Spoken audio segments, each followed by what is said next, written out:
Welcome back to Top Shelf Nerds Nerd Talk with Kyle and Key. And today we're just going to talk about some random stuff. Yeah. That's what Nerd Talk is, just pretty much anything nerds. Mm-hmm. So what you want to talk about today? I kind of like the direction of Thor. The Love and Thunder? Yeah, the ending, kind of going into that whole, the gods, the Norse gods versus the Greek gods. Mm-hmm. So I think that's pretty cool. So, yeah, it's interesting to hear somebody say something positive about Love and Thunder because it was not the best movie. Let's all be real. One of my favorite characters definitely is Thor. For me, that movie was good artistically. Mm-hmm. The armor was fantastic. I ordered the Thor hot toy in that armor the day they announced it. Still waiting on that, by the way, Hot Toys. But that was great to me. They made him feel kind of weak to me. But I see what you're saying. The good part of it is the direction that they can take it with Hercules and Zeus and all that stuff would be really interesting to it will see. be. It will be. Why do you say they made him look weak? From Thor? Yeah. Why? It just seemed like he needed everybody else to come help him to rescue him versus him. Like, I mean, my epitome of what Thor is and who Thor is in Marvel Comics was Avengers Infinity War. When they were in Wakanda battling. Yep. When he comes in from the sky with Stormbreaker and just goes full on right into Thanos' chest. Yeah. Smashes him in the chest and pushes and said, I told you, you die for that. That is Thor, man. That is Thor. So Marvel made Thor because of Superman. So Thor is supposed to be the Marvel Superman. And think about how powerful Superman is, right? Yeah. So, and then like it's funny because when what was it? Oh my gosh, Hulk. Yeah. When Banner's in the Hulkbuster, right? And he's like trying to fight everybody off and goes and he sees Thor like come in and he just smashes and slams everybody, right? And he's like, ha ha, y'all are so screwed. Yeah. And it's that right there was the epitome of that character for me. Yeah. Like, and so to see him, and even Ragnarok, you know, he got beat down, but then he got back up. He learned to control this power that he's been holding. Like Mjolnir was just a vessel for the power, right? And then he gets up and he starts to figure out these powers. But anyway, that's my little rant on Thor because he's supposed to be a god. He's supposed to be this powerful thing, and like I don't know. My only thing is in the pantheon of Marvel heroes, the gods actually aren't the strongest in the pantheon. So to make him strong, unlike DC, Superman pretty much their magic is the only thing that can really get Superman. Magic and psychic ability is the only thing that can get Superman. Right. So I think they're a little bit different in that regard, but I don't disagree. I just think that he's in a lot of ways Thor is kind of Superman. He is kind of like that typical mold of a superhero, like the idyllic superhero guy. You know what I mean? So I think Thor is one of my favorite characters too. I think just because he's just like well built. They just really thought. You know that's why Thor has a red cape. No, I didn't know that.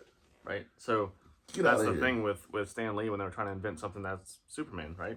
Like, man, Superman is dominating comics, right? Because DC was bigger than Marvel in the beginning, but you know, Superman is dominating comics, and you know they had Batman come out, but Thor was never drawn in Norse mythology or anything with a cape. No. Right? And all this other stuff, right? It was more big, burly, bearded, you know, kind of armored with furs and stuff, maybe a fur coat or robe, if you want to call it that. Yeah. But the red cape solely came because of Superman to give him this red, flowing, bright colored cape to come in. And in some of the first Thor comics, actually, I think I have. No, I don't have it out. Well, actually, it's in there. This right here is the first cover, the first appearance of Thor comic. And he's drawn with a red cape, bright blonde hair.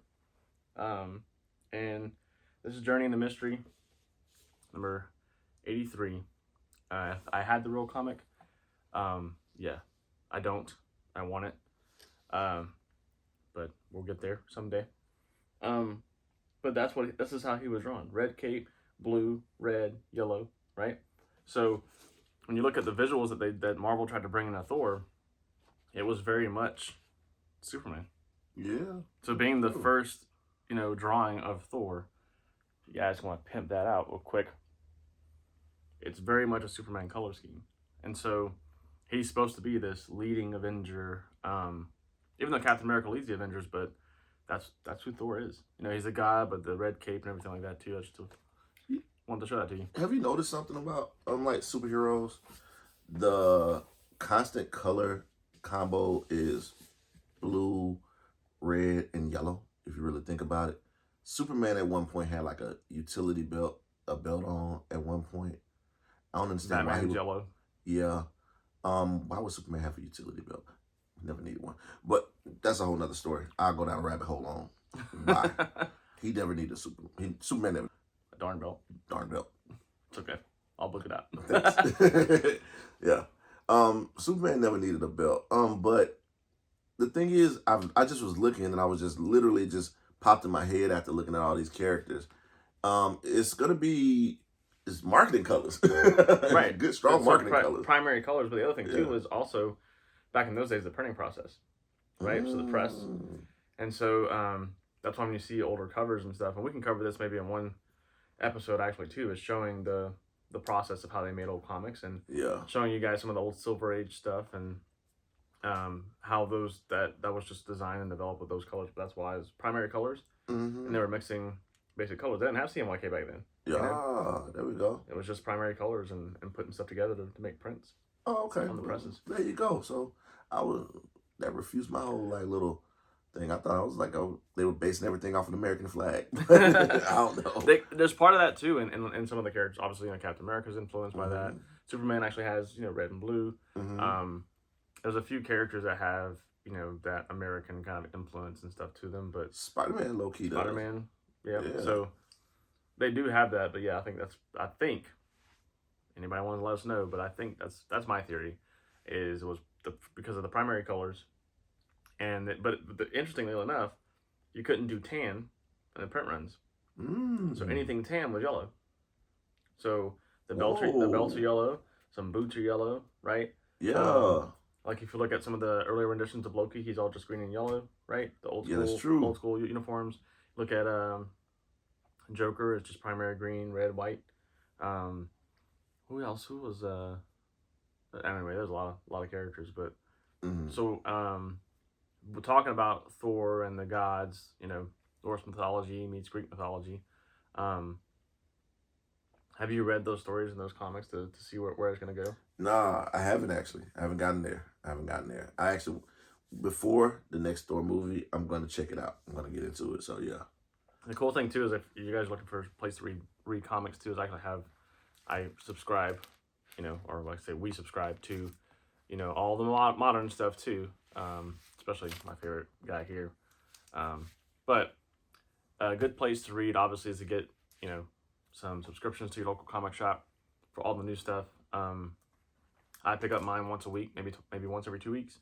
I subscribe to quite a bit just because I love reading them and keeping up to date with the stories. But a good place to get caught up on Hercules and stuff like that too is Marvel Universe. It's an app.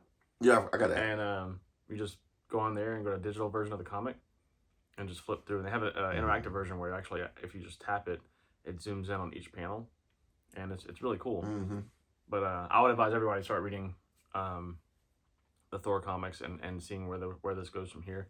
Doesn't mean they're gonna follow that direction. Nah, it means they can take it somewhere else and go completely different. You know how they are with their whole artistic viewpoints of things and going into their whole little amalgamation of their interpretation of any other adjective. Those are a lot of words at once. I know, man. I'm exhausted from saying those words together, man. You should never say all those words together. You have to go take a nap after. But that's a lot of words, man. But I think the whole I want to say what I want to say, but I'm gonna say it in 5 different words real quick. I wanted to use my whole brain to say a bunch of cool words because I want to sound smarter than I actually am. Because the world is about being smarter now. I want to be smart. Everybody thinks they're smart, but not everybody is, right? I'm not that smart. But I think it's cool though, man. I think the whole I was about to say the whole direction that some of this stuff is going is cool. I didn't get into the Eternals. I didn't really like it that much. Yeah. It just wasn't. It to me it helps expand the Marvel universe. I'm kind of ready to get for them to get Galactus right. Well, we're supposedly getting a preview of that. So yeah, no. If those of you, and I don't know, spoiler alert, I'm gonna put that on the screen right here. Okay, spoiler alert.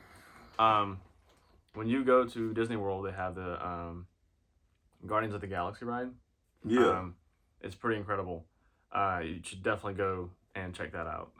There's a lot of stuff we're gonna review Disney that I probably do one day. We could probably sit down and talk through. I got footage and videos, but Galactus is a part of the Guardians of the Galaxy ride. Oh, okay. He's actually moving planets and consuming planets and stuff. And you're like spinning around in this kind of like almost holographic looking thing.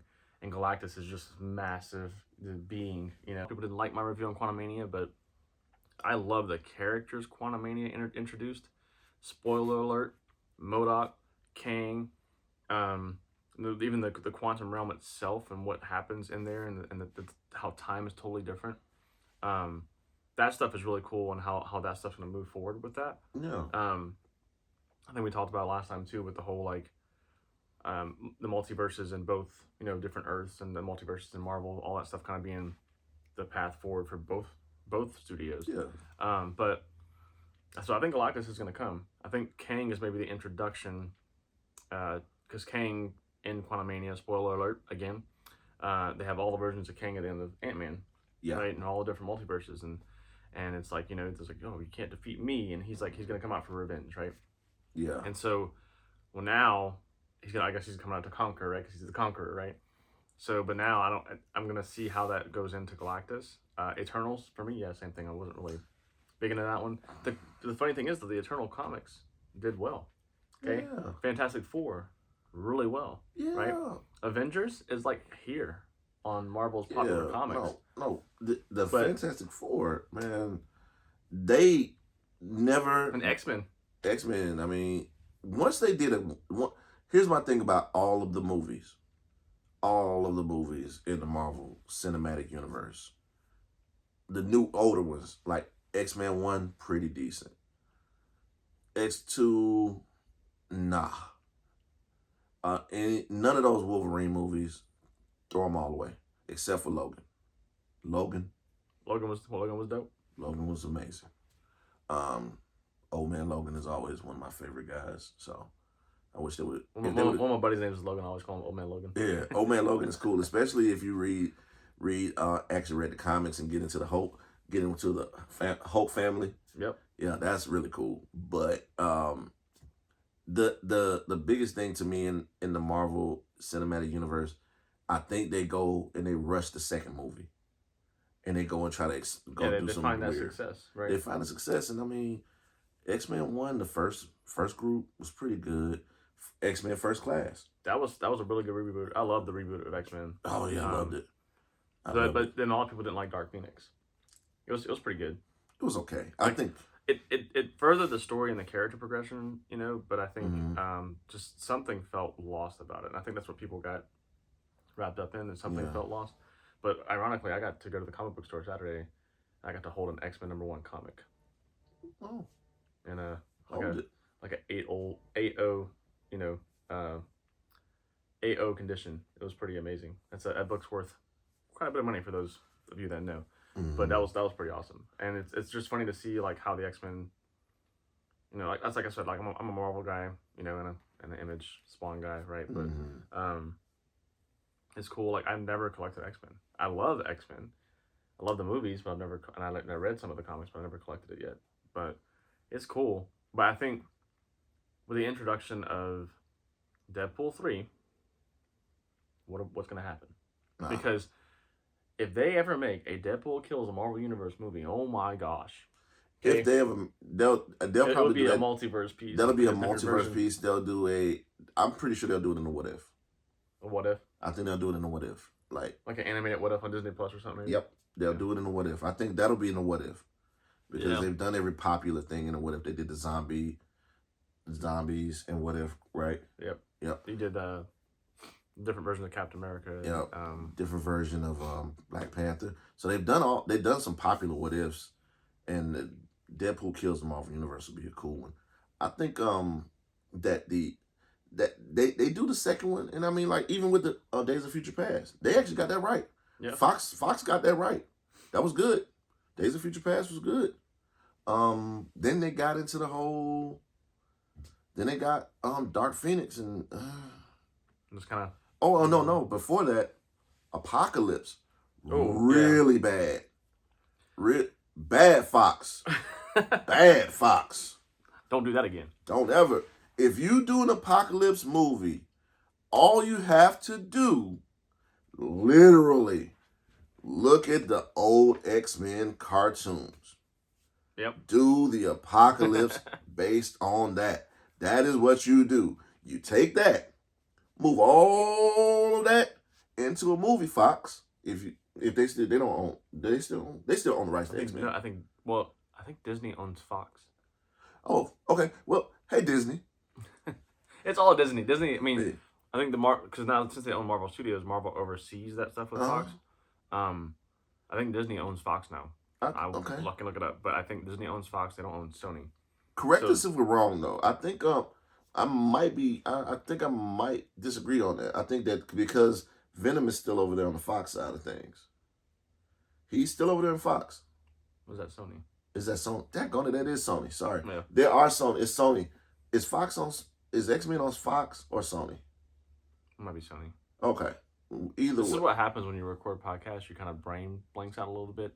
And we're not fact checkers. We just free for all. We're gonna have a little more structure. Maybe we're just free for all. Well, it's okay to have structure. It's okay to have fun. We have a discussion. This is a discussion, and this is what people want. They want to know because I want to know, and I'm not an authority on any. I don't like the word expert on anything. I'm definitely not an expert on anything. So might have a little bit more knowledge on stuff, but I'm not an expert. But neither here nor there. I think that if you take the cartoon, the animated show, X-Men, especially when they introduce Apocalypse and put him into that, that same guy that can grow. Don't put a skinny guy and make him Apocalypse unless you show him like in his sarcophagus or something like that. Show the gigantic big face guy that's towering, hulking over people from the beginning. The Terry Crews dude. Yes. Like a Terry Crews, right? Yeah, like if you used him as a guy that's like 10 feet tall and make him 10 feet tall and just make him just totally cool from the beginning. And then you have to introduce Sinister. Yeah. You have to introduce him because he's basically he ushered in all of that.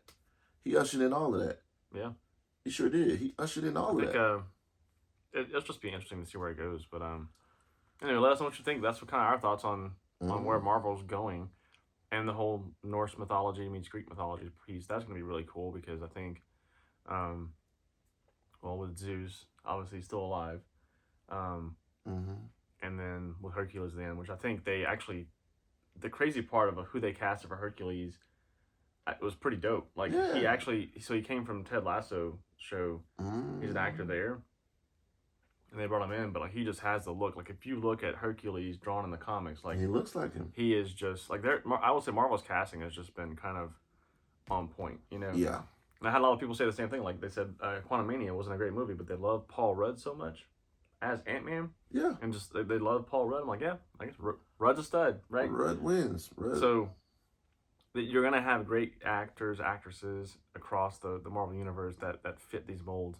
And they carried it. But one more thing before we go that I wanted to ask you was, why do people join superhero movies and then they're upset that that's all they're doing? Right? They always get like, I don't want to do this forever. But ironically, Tom Holland in the interview when he was younger had said, I would love to play Superman. I mean, not Superman. Spider-Man. I would love to play Spider-Man. Right? He did. And they asked him, what's his favorite video game? He said Uncharted. Now he's playing Uncharted. Now he did the Uncharted movie. Yeah. So that kid is doing like what he wants to do. Right? So, but I haven't really heard him complain too much about being Spider-Man. Okay. You know, or about being, but other people you hear him like going, I'm kind of tired of playing this character. I don't want to stretch my wings. I want to do more things. I'm like, dude, if I want to, someone asked me to be Captain America, I'll be Captain America the rest of my life. No, you wouldn't. Let me tell you why. And I agree with them on this part, because creatives naturally want to be creative. Want to stretch their wings and fly. They want to be artist, actor is an artist. Say what you want to say. It is hard to act. I'm not an actor, but I know actors, and it's hard to act. And you have like to one. be. Yeah, I know I'm animated, but to creatively do the same thing every year can become draining, and it becomes you have to do the same thing over and over again. And when you want to do something different and want to do something new, I think the compulsion to do something new has to be there for you to do a good job be good at your job. So while it is something to say they do a great job at being who they are, it's going to be draining for them to do the same thing over and over again without being able to stretch their limits. I agree. I mean, I see that perspective too, but it's like, I guess as a fan, when you view the movies, right, what ends up happening is like, you're like, man, they got it right. Robert Downey Jr. is going to change to Tom Cruise? What? Right? And then, like, all of a sudden you go, watch, it's like, this isn't Iron Man. But now, what they've set themselves up for with the multiverse, they could be anybody. But what they've also set up, too, is Robert Downey Jr. can come back as Iron Man because of the multiverse. And Chris Evans can come back as Captain America in a different multiverse, you know. But hopefully this Fantastic Four movie, so far, the most perfect person that they've found to play Mr. Fantastic was John Krasinski. And in Multiverse of Madness, that was, man, I was like, dude, yes, he needs to play Mr. Fantastic. Yeah, he was good. Because he could have the quirkiness like he had in The Office and some of his other characters, but he can also have the seriousness like he brought from 13 Hours. So I think, Disney, please keep John Krasinski as Mr. Fantastic. Yeah. I think that's going to work out very well. And actually, I think Emily Blunt as his wife in the Fantastic Four would be incredible. Yeah. I think that's how you bring those two into the Marvel Universe. Even if it's just for one or two movies, I think they would be perfect for Mr. and Mrs. Fantastic, right? Yeah. Yeah. Well, Invisible Woman. Invisible Woman. Yeah. I mean... But she's Mrs. Fantastic. Well, no, she was Sue Storm. They never even referred to her as Mrs. Fantastic. Never. No, she was always Sue Storm. Yeah. Podcast brain. Mm-hmm. Always Sue Storm. Always Sue Storm or Invisible Woman. The one thing I'll say about just like that whole Multiverse of Madness, they got all those guys right. Professor X, I mean, come on, man. They got Bring it right. out Patrick Stewart again. They got it right. I mean, and they brought out all the old. They took the cartoon, put it in the movie. Good job. Good Disney. Good Disney. Good job. You're gonna get that a lot if you do it right, or you're gonna get this. Are you gonna get the finger? DC, I just live with this. DC. But I like DC, but... Well, we'll see, because we'll go see Shazam Friday. Yeah. So I think that might be really good. I actually think they're doing Shazam right, but that's for a DC thing we'll talk about. This is a Marvel thing we just had a little rant discussion on. We'd love to know your thoughts and opinions on what we talked about. And obviously, people are going to correct us if we're wrong. Don't care.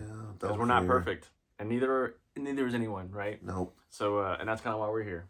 I know nobody's perfect, but we're having fun. So, I guess we'll close this one off and talk about something else later. Yep. Peace. Peace.